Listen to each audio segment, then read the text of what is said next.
Now, Sabbaths were also special if Ellen White was going to be speaking in a nearby church. The family loved it. Why? Well, not necessarily because Grandma was speaking. I mean, they had heard her speak. So for church members, that was special if Ellen White came to speak. But for the members, the family members, it was not quite that big a thing. But the grandchildren knew that after church, there was always a picnic. On the way back home, there was always a picnic. Now, Ellen White's daughter-in-law, Willie White's second wife, told me when I was visiting with her one time that when Ellen White spoke, in those days, there was no public address system. So Ellen White had to speak from the diaphragm and project her voice to make herself heard. Now, that takes a lot of energy. So she would be projecting her voice, and by the time she was through preaching, she was wringing wet from perspiration or from sweat. And so rather than going to the back door and shaking hands with everybody like happens in a lot of churches, why, they would take Ellen White into another room.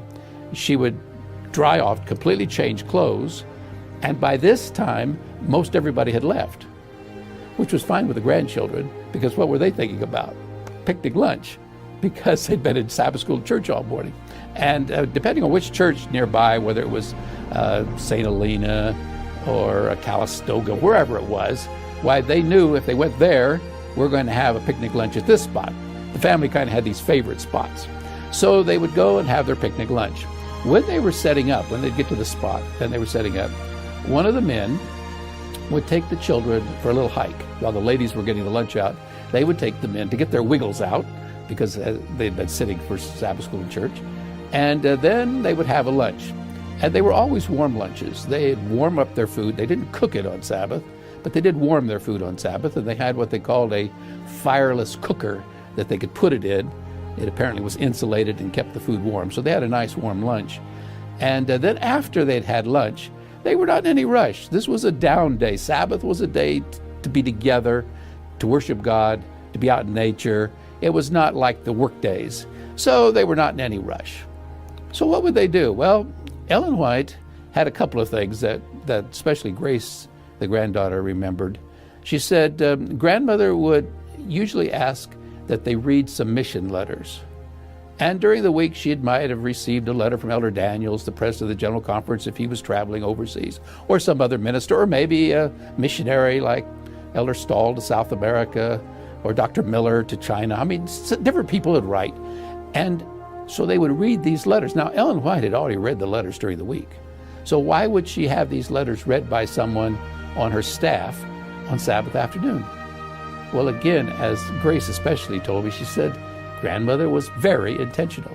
She wanted us growing up knowing that we were part of a world church, not just the little church or even the few little churches where grandmother went to speak, or our little church. We were part of a world movement. And what's the natural way to do that? Hear these missionary letters from what's happening here or what's happening there. And so then another thing that Grace said that we often did on Sabbath afternoon was they would bring out whatever chapters for whatever books were being worked on. Now, the secretaries would have worked over the manuscripts and prepared them so they were ready to go to the printer. Ellen White would have reread them by this time to make certain that in the secretarial process and editing and making it smooth, nothing had been changed, so it still said what Ellen White wanted to say. So why are they bringing out the chapters? Why are they reading them? Well, Grace said especially Ellen White especially liked to hear her daughter-in-law, Grace's mother, May, read, because May, if I remember correctly, she was born in England, but she had grown up in India and then later in Australia. So she had a British accent. And Ellen White's accent was from the northeastern United States, from the state of Maine. And she enjoyed the beauty of the British accent. So she usually asked May to read. But Grace said, why? When grandmother had already read it, she knew it was said what she wanted to say. Well, she said two things. One is she said, I could remember my grandmother sitting there, kind of listening very intently. Why was she listening? She'd already read it. Well, because now she's hearing it read out loud. And sometimes sounds between words will clash. And Ellen White wanted to make certain that even the sounds, when you read it, that's one thing, but when you hear it read, the sounds flow, and there's no clashing of letters, the sounds.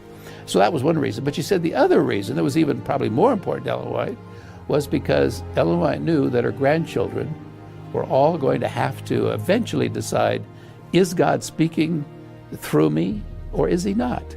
And what is the best way for a person to decide whether or not God is speaking through Ellen White?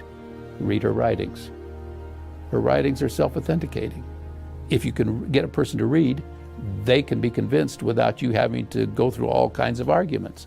So Ellen White naturally wanted her grandchildren growing up listening to the messages that God had given through her. And this was a natural way for them to decide, is God speaking through our grandmother or is he not? It's an amazing, when you stop to analyze how Ellen White educated her grandchildren and how she encouraged them to give their hearts to the Lord and to be Seventh-day Adventists, to accept her ministry. I mean, it was all very intentional, but it was done so innocently. Tell us some stories. Or, well, let's all pray. And then after the stories, or maybe before the stories, I don't remember for sure which order she put them, then the family played games, simple family games. The family did everything together. They were very much family-oriented. They worked together, they played together. And so then that evening is over. They go back to their homes, and guess what? They're already starting to focus on what's going to happen next Sabbath, because the Sabbath was the high point in the week in Ellen White's home.